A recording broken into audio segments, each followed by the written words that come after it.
కీర్తనలు 27వ కీర్తన 14వ వచనం.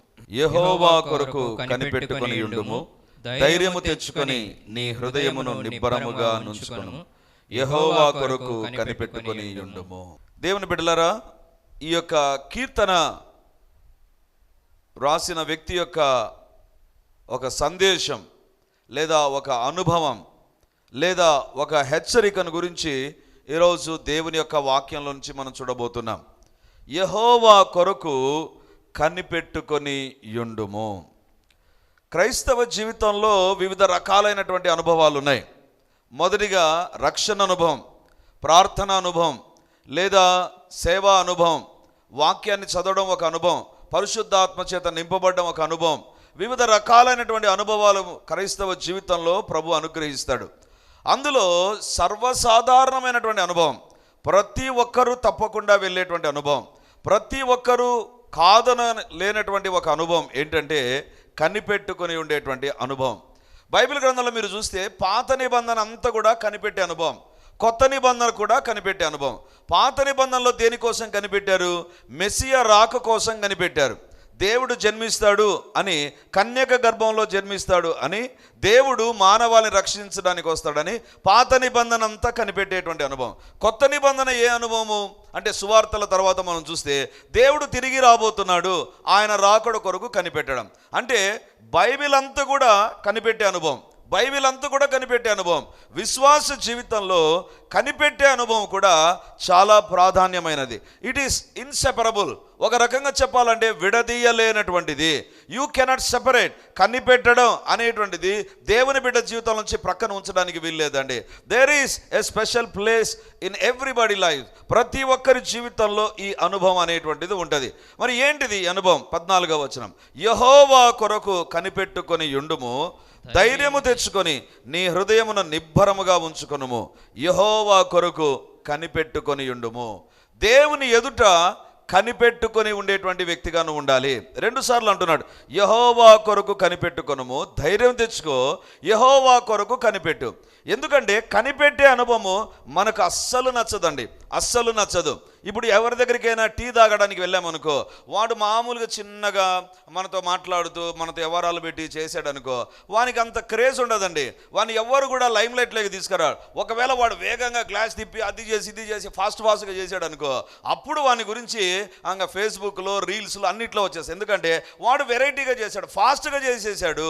దేవుని బిడ్డలారా, మానవ జీవితంలో అన్నీ కూడా వేగంగా ఉండాలి, ఏది కూడా ఆలస్యం అవ్వడానికి లేదు. టేబుల్ దగ్గర కూర్చున్నామా, టకటక అన్ని రెడీ అయిపోవాలి, టకటక తినేయాలి, వెంటనే పడుకోవాలి, వెంటనే నిద్ర కూడా రావాలి, ఆలస్యం కాకూడదు. ఆలస్యం అయితే దేవుడు ఎందుకు నిద్ర లేదని దానికి దేవుని కొనుక్కుతాం, లేదా సాతానునైనా కొనుక్కుంటాం. ఏంది సాతాను రోజు నన్ను సతాయిసం నిద్రపోకుండా, అన్నీ కూడా వేగంగా కావాలని కోరుకుంటాం. క్రైస్తవ జీవితాల్లో వేగం కూడా ఉందండి, కాదనని నేను. దేవుడు కొన్ని సందర్భాల్లో వెను వెంటనే కార్యాలు జరిగిస్తూ వెళ్తూ ఉంటాడు. కానీ కొన్ని సందర్భాల్లో God will ask you to wait. కనిపెట్టు అని దేవుడు కోరుతాడండి. దేవుని బిడ్డలారా, కనిపెట్టే అనుభవము బైబిల్ గ్రంథంలో, అందుకే చెప్పాను కదా, ఆది కాండం నుంచి ప్రకటన గ్రంథం వరకు ఇట్ ఈస్ టైలర్డ్ వన్. అది కుట్టవేయబడినటువంటిది. అంటే యూ కెనాట్ సెపరేట్ ఇట్. ప్రత్యేకంగా ఏ పుస్తకంలోంచి కూడా కనిపెట్టే అనుభవాన్ని తీసేయలేము.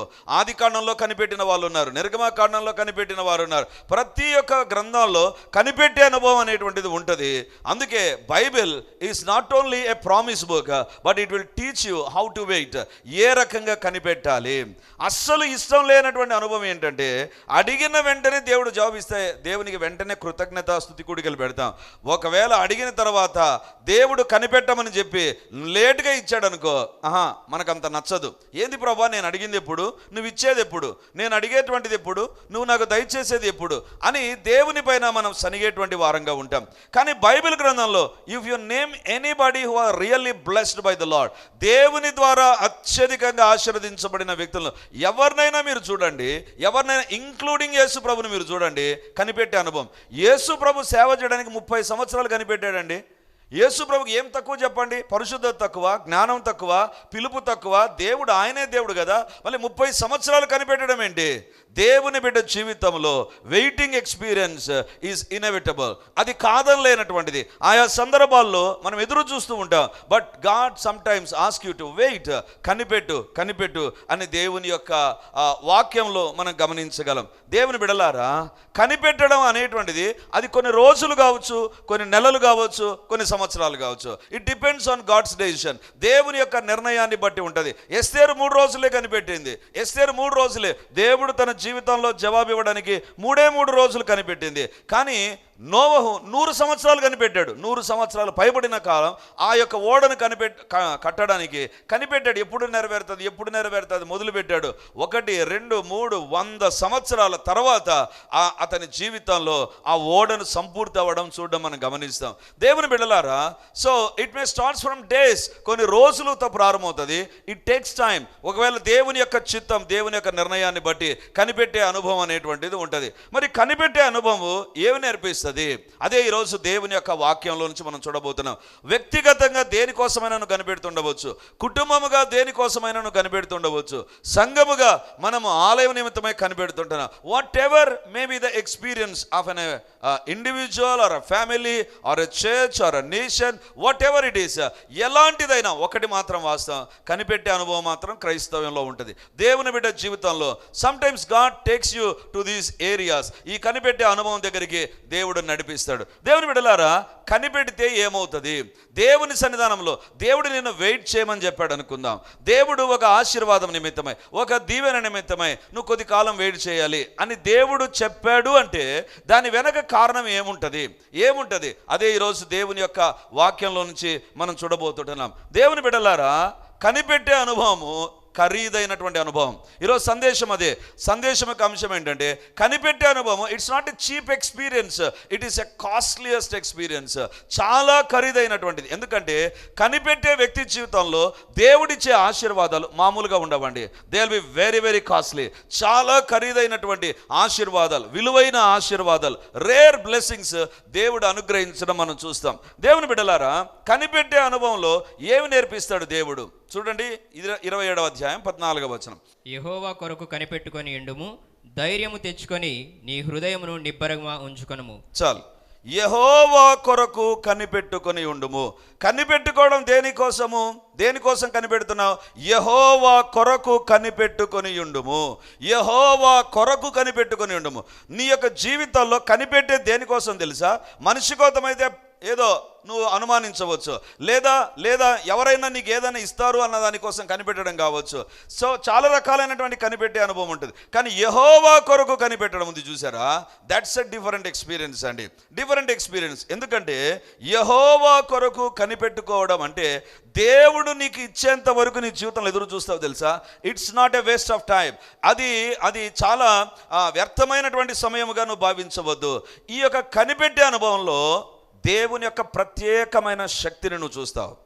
కనిపెట్టే అనుభవం, ఒక దీవెన కోసం, ఒక ప్రార్థన అవసరత కోసం దేవుని దగ్గర నువ్వు కనిపెడుతున్నావు. ఒక ఆశీర్వాదం కోసం, ఒక స్వస్థత నిమిత్తమై, ఒక దేవుని యొక్క కార్యం నిమిత్తం నువ్వు కనిపెడుతున్నావు అంటే don't say it is a waste of time. నా జీవితంలో చాలా కాలం వేస్ట్ అయిపోతుంది. నో, నీవు వేస్ట్ ఆఫ్ టైం ఎక్స్పీరియన్స్ గుండా వెళ్ళవు. ఆ యొక్క కనిపెట్టే అనుభవంలో దేవుని యొక్క శ్రేష్టమైన శక్తిని, దేవుని యొక్క గొప్ప శక్తిని నువ్వు చూసేటువంటి వ్యక్తిగా ఉంటావు.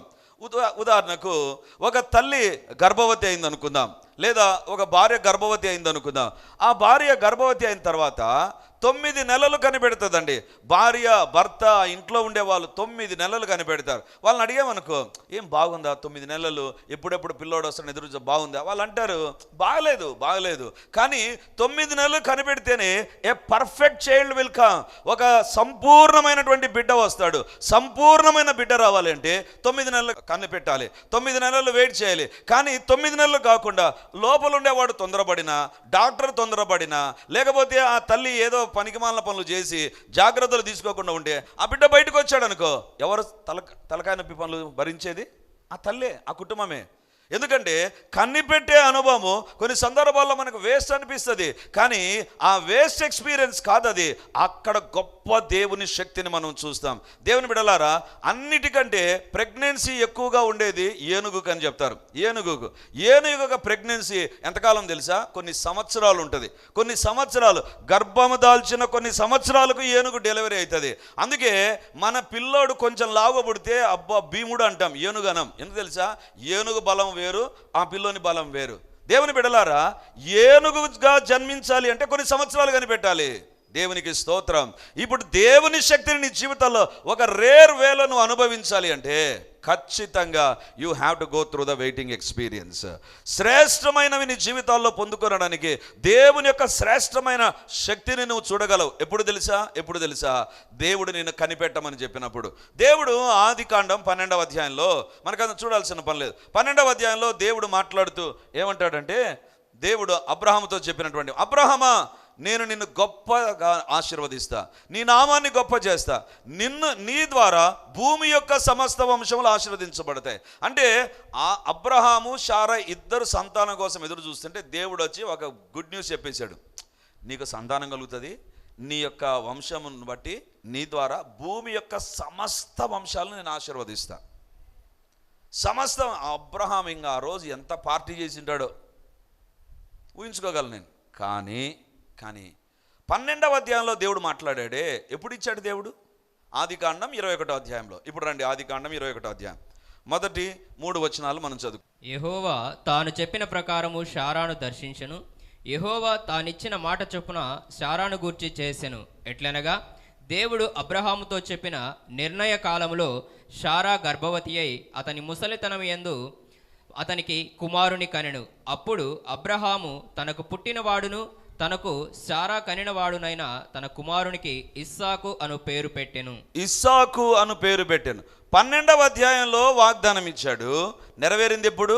21. ఇప్పుడు అబ్రహాం దగ్గర ప్రెస్ రిపోర్టర్ లాగా మనం మైకి పెట్టాడుదాం. అబ్రహామా, 12వ అధ్యాయం నుంచి 21వ అధ్యాయం వరకు దాదాపు 25 సంవత్సరాలు నువ్వు కనిపెట్టావు కదా. ఏంటి నీ యొక్క ఎక్స్పీరియన్స్? అబ్రహాం ఏమంటాడు తెలుసా? ఆ ఎక్స్పీరియన్స్ 21వ అధ్యాయం మొదటి వచనంలో రాయబడింది. యెహోవా తాను చెప్పిన ప్రకారము శారాను దర్శించను. శారానే దర్శించింది, వేరొక ఆమెను కాదు. శారా ద్వారానే సంతానం, శారా ద్వారానే దీవెన. 25 సంవత్సరాలు అయిపోయింది, బహుకాలం గడిచిన వృద్ధురాలు అయిపోయింది. ఆ శారా యొక్క స్త్రీ ధర్మం నిలిచిపోయింది. ఆమె జవసత్వాలు ఏమీ లేవు. ఆమెను చూస్తున్నగానే రేపో మాప చచ్చిపోయేటువంటి స్త్రీగా ఉంటుంది. ఆమె ద్వారా సంతానమా? దేవుని యొక్క వాక్యంలో వ్రాయబడింది, యెహోవా తాను చెప్పిన ప్రకారం, అంటే 12వ అధ్యాయంలో చెప్పిన ప్రకారము శారాను దర్శించాడు. శారా వయసు పెరిగింది, అబ్రహాం వయసు పెరిగింది. వీరి జీవితాల్లో లేనిపోని మాటలు విన్నారు, ఆయా తప్పుడు పనులు చేశారు, దేవునికి వ్యతిరేకంగా మాట్లాడారు, నవ్వారు, లేకపోతే వారి జీవితాల్లో వివిధ అనుభవాలు గుండా వాళ్ళు వెళ్ళినప్పటికీ కూడా దేవుడు అంటాడు, 25 సంవత్సరాల గ్యాప్ వచ్చిన వీరు కనిపెడుతూ ఉండగా దేవుడు ఏం చేశాడండి? బైబిల్లో తాను చెప్పిన ప్రకారం శారాను దర్శించాను. దేవుడు అబ్రహాముతో చెప్పిన మాట అక్షరాల నెరవేరిందే కానీ వేరొకటి కాదండి. శారా ద్వారానే దేవుడు సంతానం ఇచ్చాడు. శారా వయసు అయిపోయింది, శారాకు జరగదేమో, శారాకు ఇప్పుడు గర్భవతి అయితే ఏ కాంప్లికేషన్స్ ఉంటాయి? ఎందుకు? 6000 సంవత్సరాల క్రిందట 100 సంవత్సరాల అబ్రహాము, 90 సంవత్సరాల శారా పరిస్థితి ఏ రకంగా ఉంటుందో ఆలోచన చేయవచ్చు. దేవుని బిడ్డలారా, అలాంటి పరిస్థితుల్లో దేవుడు అబ్రహామును దర్శించాడు తాను చెప్పిన మాట ప్రకారం. రెండవదిగా చూడండి, 2వ వచనం. ఎట్లనగా దేవుడు అబ్రహాముతో చెప్పిన నిర్ణయ కాలంలో శారా గర్భవతి అయి అతని ముసలితనం ముందు అతనికి కుమారుని. ముసలితనంలో కుమారులు కలగడం అనేటువంటిది ఇట్ ఈస్ ఎ న్యూస్. అది ఒక వార్త. పెళ్ళైన తర్వాత, వయసులో ఉన్న తర్వాత పిల్లలు కలగడం మామూలే. ముసలితనంలో కలిగారనుకో, సంతాన దీవెనతో దీవించబడ్డ, అప్పుడు పేపర్లో వస్తుంది. ఒకవేళ ఆ దినాల టీవీలు పేపర్లు ఉంటే అబ్రాహాము శారాను గురించే టాక్ ఆఫ్ ద టౌన్గా ఉండు. అందరూ అబ్రాహాము శారాను గురించే. ఈ వయసులో ఏంటి వీళ్ళకి ఎట్లా కలిగింది? అబ్రహాము జీవితంలో ముసలితనం, శారా జీవితంలో గర్భవతి. కానీ గర్భవతి కావడానికి ఆమె యొక్క జీవితంలో స్త్రీ ధర్మం నిలిచిపోయినప్పటికీ మృతతుల్యమైపోయింది గర్భం. కానీ దేవుని యొక్క శక్తి ఆ మృతతుల్యమైన గర్భంలో పనిచేసింది. నువ్వు కనిపెడుతూ ఉండగా ప్రజలంటూ అనవచ్చు, సారై మృతతుల్యమైనటువంటిది, అబ్రహాము ముసలివాడైపోయాడు, ఇక వారి జీవితంలో కలగదు, సమయం గడిచిపోయింది, ఎన్ని కాంప్లికేషన్స్ వస్తాయి, ఏం జరుగుతుందో. కానీ ఏం జరిగింది తెలుసా? బైబిల్లో మనం చూస్తాం, ఒకటి జరిగింది. వాళ్ళు అంటారు, మాకు అబ్బాయి జన్మించిన తర్వాత ఏం జరిగింది తెలుసా? వాళ్ళు అంటారు 3వ వచనం, అప్పుడు అబ్రహాము తనకు పుట్టిన వాడును తనకు సారా కనిన వాడునైన తన కుమారునికి ఇస్సాకు అను పేరు పెట్టెను. ఇస్సాకు అంటే అర్థం ఏంటి? ఆలస్యం కాదు, ఎదురు చూడడం కాదు, కృంగిపోవడం కాదు. వాళ్ళు ఏమని పేరు పెట్టుకున్నారు? నవ్వు. అంటే వాళ్ళు ఏమంటున్నారో తెలుసా? ఈ డిలే అయిన తర్వాత మాకు బాధ లేదు, ఈ డిలే అయిన తర్వాత మాకు సంతోషమే ఉంది, దుఃఖం లేదు. ఈ వయసులో కలిగాడంటే, ఇప్పుడు కలిగాడంటే దేనికోసం కలిగాడు? దేం సాధించుకోవాలని. ఒక రకంగా వాళ్ళు ఇతరులను చూసి అనిండవచ్చేమో కానీ, బట్ ద ఫ్యాక్ట్ ఈజ్ నిజంగా నవ్వే, నిజంగా వారికి సంతోషం. ఎందుకు తెలుసా? సైన్స్ చేయలేనటువంటిది, మనుషుల ద్వారా జరగనటువంటిది, కనిపెట్టే అనుభవంలో ఉన్నటువంటి అబ్రహాం సారాయి కోసం దేవుని శక్తి పనిచేసింది. హల్లెలూయా. ఈ దినాన నువ్వు దేనికోసం కనిపెడుతూ ఉన్నా, దేనికోసం sincerely if you are waiting in the presence of the lord, దేవుని సన్నిధిలో కనిపెడుతున్నా. ఐఎమ్ నాట్ టాకింగ్ అబౌట్ పాపం కొరకు కనిపెడుతున్నప్పుడు, లేకపోతే పాపిష్టి వాటి కోసం కనిపెట్టడం కాదు. దేవుని బిడ్డగా దేవుని కొరకు నువ్వు కనిపెడుతూ ఉండగా, అందుకే బైబిల్లో యెహోవా కొరకు కనిపెట్టుకొని ఉండుము. కొంతమంది సాతాను కోసం కనిపెడతారు, ఎప్పుడెప్పుడు సాతాను కార్యం చేస్తాడు, ఎప్పుడెప్పుడు వాళ్ళ జీవితాల గురించి బైబిల్ చెప్పడం లే. యెహోవా కొరకు కనిపెట్టువారు వారి జీవితంలో ఖచ్చితంగా నవ్వే ఉంటుంది, ఏడుపు ఉండదు. ఎందుకు ప్రభు ఇంత డిలే చేశావు అనేటువంటిది ఉండదు. There is no regret. వారి జీవితాల్లో పశ్చాత్తాపం ఉండదు, వారి జీవితాల్లో ఎందుకు ఈ ఆలస్యం అనేటువంటిది ఉండదు. God is going to give a laughing experience. నవ్వేటువంటి ఒక అనుభవం కూడా తీసుకొని వెళతాడు. దేవుని బిడ్డలారా, కనిపెట్టే అనుభవంలో ఆలస్యం అవుతుండొచ్చేమో కానీ దేవుని యొక్క శక్తి మాత్రం తగ్గకుండా కనపడుతుంది. దేవుని శక్తి ఖచ్చితంగా కనపడుతుంది. దేవుని శక్తి అన్ని అడ్డంకులను అధిగమిస్తూ వెళ్ళిపోతుందండి, అన్నిటినీ అధిగమిస్తూ వెళ్ళిపోతుంది. ఇస్సాకును ఎవరికి పోలికగా చెప్తారు బైబిల్లో? సాక్షాత్తు యేసు ప్రభుకే. పాత నిబంధనలో ఇస్సాకును యేసు ప్రభుతో పోలుస్తారండి.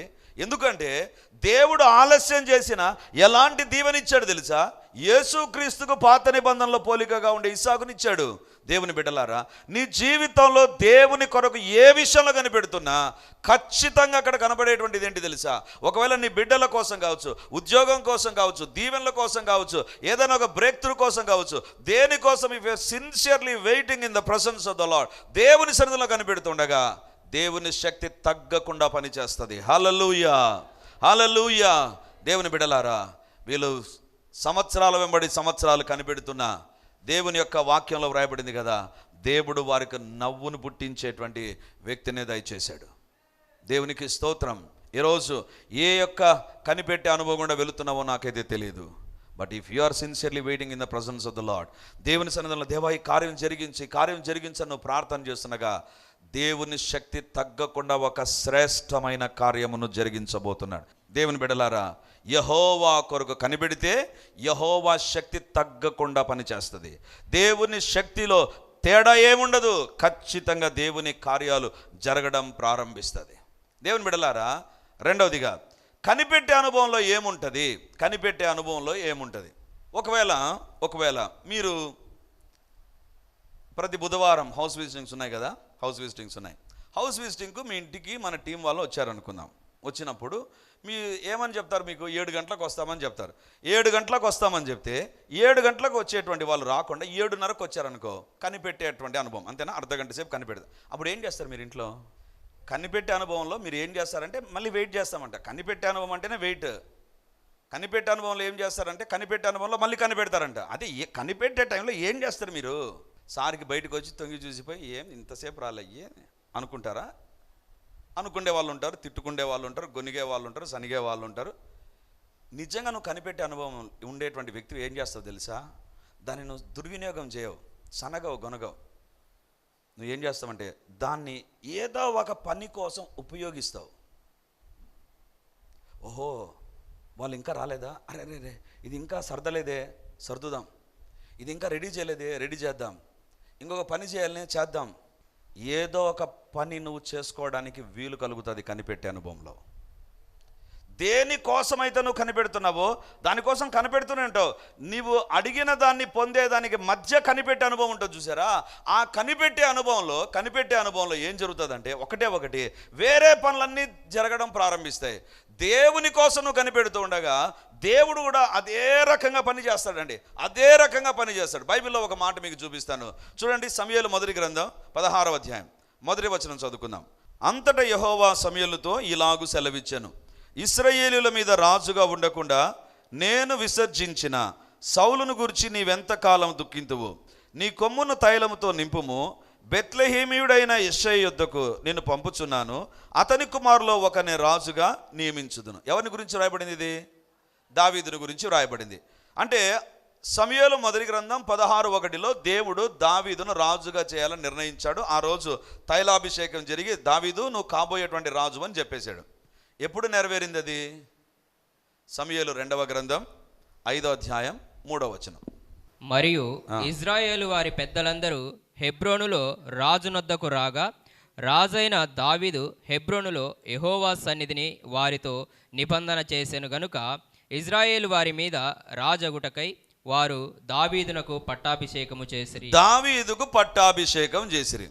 సమూయేలు మొదటి గ్రంథం 16:1 దేవుడు ఏమన్నాడు? దావీదు నువ్వు కాబోయే రాజు, నీవే రాజువు, నీవు ఇంకా రాజుగా ఉంటావు, నీకు ఒక పరిపాలన బాధ్యత నేను అప్పగిస్తున్నా అని చెబితే ఎప్పుడు అది నెరవేరింది? సమూయేలు 2వ గ్రంథం 5వ అధ్యాయం 3వ వచనంలో నెరవేరింది. అంటే 16వ అధ్యాయం సమూయేలు మొదటి గ్రంథానికి 2వ సమూయేలు గ్రంథం 5వ అధ్యాయానికి మధ్య డిఫరెన్స్ టైం ఎంత తెలుసా? 15 సంవత్సరాలు. 15 సంవత్సరాలు. అంటే దావీదు సౌలు సింహాసనం మీద కూర్చున్నప్పుడు అంతా అనుకుంటాడు, నేను ఎప్పుడు ప్రభా నాకు చెప్పావు కదా నువ్వు, మరి ఆ సింహాసనం మీద సౌలే ఉన్నాడు, ఆ సింహాసనం నా కోసం కదా, నన్ను కదా సింహాసనం మీద కూర్చోబెట్టడానికి నువ్వు నిర్ణయించావు. బట్ ఏంటి ప్రభా, ప్రతిరోజు కనిపెడుతూ ఉన్నాడు. ఆ కనిపెట్టే అనుభవంలో టైం వేస్ట్ అయిపోయిందా? వేస్ట్ కాలా. కనిపెట్టే అనుభవంలో గొల్యాతును చంపేశాడు. దావీదు పైన పాట ప్రజలు రాశారు. సౌలు 1000 కొలది, దావీదు 10,000 కొలది అని పాట రాశారు. అంటే ఈ వెయిటింగ్ ఎక్స్పీరియన్స్లో దేవుడు అనేకమైన యాక్టివిటీస్ దావీదు జీవితంలోకి తీసుకొని వచ్చాడు. కనిపెట్టే వ్యక్తి జీవితాల్లో కనిపెట్టడం ఒకటి ఉంటుంది. రాజుగా దావీదు కనిపెడుతున్నాడు, కానీ మధ్యలో జరిగే విషయాలన్నీ కూడా దేవుడు జరిగిస్తూ పోతాడు. అంటే నీ కనిపెట్టే time it's not going to be the waste of time. అక్కడ ఏదో నువ్వు నిశ్శబ్దంగా నిర్లిప్తంగా ఏమి చేతగాని వాడుగా చేతులు ముడుచుకొని కూర్చే వ్యక్తిగా దేవుడు నిన్ను ఉంచాడు. ఆ మధ్య కాలంలో నీ జీవితంలో జరగవలసిన మిగిలిన కార్యాలన్నీ ప్రభు చేస్తూ వెళతాడు. ఈరోజు వాక్యం వింటున్నటువంటి దేవుని బిడ్డలారా, దేవుడు నీకు ఒక వాగ్దానం ఇచ్చుంటాడు. ఆ వాగ్దానం నెరవేరడానికి ఒక ప్రాసెస్ అనేటువంటి జరుగుతూ ఉండగా మధ్యలో నీ యొక్క వెయిటింగ్ ఎక్స్పీరియన్స్లో దేవుడు అనేకమైన కార్యాలు చేస్తూ ఉంటాడు. దేవుడు సైలెంట్గా ఉండడండి. God is going to do so many things, multiple things will take place. ఈరోజు దేవుడు నీతో మాట్లాడుతున్నాడు. ఒకటి నెరవేరకుండా ఉండడం అనేటువంటిది కొంచెం ఆలస్యం కావచ్చేమో, కానీ మధ్యలో దేవుడు అనేకమైన కార్యాలు చేస్తూ ఉంటాడు. దావీదు కొరకు దేవుడు ఎన్నో కార్యాలు చేయడం ప్రారంభించాడు. దావీదు వాయిద్యం వాయిస్తే సౌలు నుంచి దయ్యం వెళ్ళిపోయింది. దావీదు ఆ అదుల్లాము గుహలో ప్రార్థన చేసే దేవుడు ప్రార్థనకు జవాబిచ్చాడు. ప్రజలు అతని దగ్గరకు వచ్చారు, వారిని దావీదు పోషించాడు. ఎన్నో కార్యాలు దావీదు ద్వారా జరుగుతున్నాయి. కానీ దేనికోసం కనిపెడుతున్నాడో అది జరగడానికి 15 సంవత్సరాలు. కనిపెట్టే అనుభవంలో దేవుడు నిన్ను బేకార్గా ఉంచడు. కనిపెడుతున్నావు కదా, కనిపెట్టు. నువ్వు ఏ రకంగా నీ ఇంటిలో కనిపెట్టే అనుభవంలో సమయాన్ని దుర్వినియోగం చేయకుండా వేరే పనులు చేస్తూ ఉంటావో అదే రకంగా దేవుడు కూడా he will not be silent in your life. నీ జీవితంలో దేవుడు ఖాళీగా ఉన్నాడు. దేవుడు చేసే పనులు దేవుడు చేస్తూ ఉంటాడు. కనిపెట్టే అనుభవంలో don't underestimate God's power. దేవుని యొక్క శక్తిని తక్కువగా అంచనా వేయవద్దు. ఒక ఉద్దేశంతో ఇన్ని సంవత్సరాలు దావీదు జీవితంలో ఎందుకు దేవుడు పెట్టాడు తెలుసా? దేవుడు వెంటనే దావీదుని తీసుకొని రాజుగా చేయవచ్చు అండి, కానీ దావీదు జీవితంలో కొన్ని అనుభవాలు ఉంటున్నాయి. ఆ అనుభవాలు దావీదు ఈ 15 సంవత్సరాల కాలంలో నేర్చుకున్నాడు. పరిపాలన ఎలా చేయాల్సింది చూడడం ప్రారంభించాడు. ఇంతవరకు గొర్రెలను కాచుకుంటూ అడవిలో ఉండేటువంటి వ్యక్తి పరిపాలన అనేటువంటిది తెలియదు. కానీ ఎప్పుడైతే దేవుడు అతన్ని తీసుకొని వచ్చి అభిషేకించాడో పరిపాలన గమనిస్తున్నాడు. ఓహో, పరిపాలన చేయాలి కదా, ఎలా పరిపాలన చేయాలి, సౌలు ఏం తప్పు చేస్తుంటున్నాడు, నేనేం కరెక్ట్గా చేయాలి. ఒకవేళ దావీదు యుద్ధమునకు వెళ్ళినప్పుడు దావీదు అంటాడు, నాకు ఎప్పుడు కూడా గొర్రెలను మేపేటువంటి ఒక వ్యక్తిగా చేతుల్లో కర్ర పెట్టుకొని వాటిని తరుముతూ ఎక్కడికో తీసుకొని వెళ్ళేటువంటి వ్యక్తి. యుద్ధం చేయడం రాదు, నాకు కత్తి పట్టుకోవడం రాదు, డాలు పట్టుకోవడం రాదు. కానీ దావీదు సింహము గుండెంత ధైర్యం కలిగిన వ్యక్తిగా యుద్ధాలు చేస్తే దావీదు దగ్గర ఎవరు నిలబడలే. ఈ 15 సంవత్సరాల కాలంలో దావీదు యుద్ధాన్ని నేర్చుకున్నాడు. He didn't waste the time. God doesn't waste your time. దేవుని బిడ్డలారా, ఈ 15 సంవత్సరాలు అయిపోయింది. దావీదును రాజుగా చేసేసాడు. ఎలాంటి రాజు అంటే ఈ దినానికి కూడా ఇశ్రాయేలు ప్రజలు దావీదును మర్చిపోలేరు. అలాంటి శ్రేష్టమైన పరిపాలన చేశాడు. దేవుని బిడ్డలారా, నువ్వు ఒక దీవెన కోసం కనిపెడుతున్నప్పుడు నీవు పొందుకోవలసినది పొందుకోవడానికి మధ్యలో దేవుడు నీ జీవితంలో కొన్ని కార్యాలు జరిగిస్తాడు, కొన్ని నేర్పిస్తాడు, కొన్ని సరి చేస్తాడు, కొన్ని మార్పు చేస్తాడు, కొన్ని నీ జీవితంలో ఉండకూడని తొలగిస్తాడు, నీ జీవితంలోకి రావాల్సినవి తీసుకొని వస్తాడు, నేర్చుకోవాల్సింది నేర్పిస్తాడు, నీవు తొలగించుకోవాల్సింది విడిచిపెట్టాల్సింది ఏదో నీకు నేర్పిస్తూ ఉంటాడు, నేను ముందుకు తీసుకొని వెళ్తూ ఉంటాడు. Waiting time is not going to B A wasteful time. It is going to be a time where you will be prepared to receive the blessing in a due time. నీ జీవితంలో సరైన సమయంలో అది పొందుకోవడానికి దేవుడు నిన్ను తయారు చేయడం ప్రారంభిస్తాడు. దేవా, నా జీవితంలో ఈరోజు నువ్వు మాట్లాడావు ప్రభా, ఐ విల్ వెయిట్ లార్డ్. నీ దీవెనల కోసం, నీ ఆశీర్వాదాల కోసం, నువ్వు నన్ను నడిపించే మార్గంలో నేను అల్లయ్యక పరిగెత్తాను, సొమ్మసిల్లక నడిచిపోతాను ప్రభా. పక్షిరాజుల వల్ల రెక్కలు చాపి పైకి ఎగిరే అనుభవం నా జీవితంలోకి వస్తుంది ప్రభా. I will wait for that. దేవుని దగ్గర కనిపెట్టే వారంగా ఉందాం. ఈరోజు నీ జీవితంలో దేని విషయమైనా నువ్వు కృంగిపోయి ఉన్నట్లయితే దేవుడు అంటున్నాడు, యెహోవా కొరకు ఎదురు చూడు. సాతాను కొరకు కాదు, యెహోవా కొరకు ఎదురు చూడు. ఆయన నీ జీవితంలో జరగవలసిన కార్యాలను ఖచ్చితంగా జరిగిస్తాడు. అందరం కళ్ళు మూసుకుందాం. దేవా, కనిపెట్టే అనుభవంలో నేను కృంగిపోకుండా, కనిపెట్టే అనుభవంలో నిరాశపడక, కనిపెట్టే అనుభవంలో నీ శక్తిని నేను చూస్తాను ప్రభా, నీ కార్యాలు నేను చూస్తాను. నువ్వు పక్షిరాజు అనుభవం ఇస్తావు ప్రభా, పరిగెత్తే అనుభవం ఇస్తావు, నడిచిపోయే అనుభవం ఇస్తావు ప్రభా. గొప్ప దేవా, కనిపెట్టే అనుభవంలో ఉండే శ్రేష్టమైన దీవెనలు నేను పొందుకోవడానికి నాతో ఈరోజు మాట్లాడావు. నేను కనిపెడతాను ప్రభా. నీ యొక్క సమయం కొరకు, నీ దీవెన కొరకు నేను కనిపెడతాను. తొందరపడను ప్రభా. తొందరపాటు నా జీవితంలో తొలగించిన ఆయన, ఆవేశము లేకపోతే తొందరపాటు నిర్ణయాలు తండ్రి, ఆవేశపూరితమైన నిర్ణయాలు నా జీవితంలో నేను చేయకుండా దేవా నీ ఎదుట కనిపెట్టడానికి సహాయం చేయండి. ప్రభు దగ్గర ప్రార్థన చేద్దాం. ప్రతి కన్ను మూయబడాలి, ప్రతి నోరు దేవునితో మాట్లాడాలి. దేవుడు నిన్ను ఈరోజు ఈ వాక్యం దగ్గర తీసుకురావడంలో ఉద్దేశం ఏంటంటే, నీ కనిపెట్టే అనుభవంలో శ్రేష్టమైంది నీ కోసం ఉంది, శ్రేష్టమైంది నీ కోసమే ఉంది, శ్రేష్టమైంది నీ కోసమే ఉంది, శ్రేష్టమైంది నీ కోసమే, నీ కుటుంబం కోసమే ఉంది, నీ భవిష్యత్తు కోసం ఉంది. దేవుని ఎదుట ప్రార్థన చేద్దాం. హల్లెలూయా, హల్లెలూయా, హల్లెలూయా. స్వరమెత్తి దేవుని దగ్గర ప్రార్థించాలి. మౌన ప్రార్థనలు, నిశ్శబ్ద ప్రార్థనలు వద్దు. అది అస్సలు చేయకూడని ప్రార్థన. సంఘంలో మొరపెట్టాలి, దేవా మీ కార్యాలు మీరు జరిగించండి నాయన. కనిపెడుతూ ఆయా ఆర్థిక, ఆయా అనారోగ్య పరిస్థితులు గుండా ఎవరు వెళుతూ ఉన్నా ఇప్పుడు అలాంటి వారిపైకి నా దేవుని శక్తి దిగివచ్చును గాక. సర్వోన్నతుని శక్తి ఇప్పుడు కమ్ముకొనును గాక. అసాధ్యమైన ప్రతి కార్యము సుసాధ్యమగును గాక. యేసు నామమున జరగవలసిన అద్భుత సూచక్రియలు జరుగును గాక. తెరవబడవలసిన ప్రతి తలుపు తెరవబడును గాక. దేవా మీరే సహాయకుడుగా ఉండండి, మీరే పోషకుడుగా ఉండండి. మీ కార్యాలు మీరు జరిగించి మహిమ పొందుమని వందనాలు, వందనాలు, స్తుతులు, స్తోత్రాలు మీకు చెల్లిస్తూ యేసయ్యా మమ్మల్ని మీ చేతులకు అప్పగిస్తూ మీ ఆత్మ కార్యాలు జరిగించుమని యేసయ్య నామమందు అడుగుచున్నాను తండ్రి. ఆమేన్, ఆమేన్. Praise the lord. యేసుక్రీస్తు పరిశుద్ధ నామందు మీ ఒక్కొక్కరికి మా వందనాలు తెలియజేస్తుంటున్నాను. రిడీమర్ చర్చిలో మొదటి ఆరాధన 8 గంటలకు ప్రారంభమవుతుంది, రెండవ ఆరాధన 10 గంటలకు ప్రారంభమవుతుంది, మూడవ ఆరాధన సాయంత్రం 7 గంటలకు ఉంటుంది. దేవుని బిడ్డలారా, ఎవరైనా ఉదయం ఆయా పనులు కలిగి రెండవ ఆరాధనలకు రాలేకపోతున్నారని భావించి ఈ యొక్క మొదటి ఆరాధన ప్రారంభిస్తున్నాం. సో ఈ యొక్క అవకాశాన్ని సద్వినియోగం చేసుకొని దేవుని యొక్క సన్నిధికి వచ్చి దైవ దీవెనలు మీరు పొందాలని కోరుతున్నాం. మొదటి 2 ఆరాధనలు మాత్రమే ప్రభు బల్ల ఉంటుంది కాబట్టి సిద్ధపడి దేవుని సన్నిధికి రమ్మని మిమ్మల్ని కోరుతూ ఉన్నాను.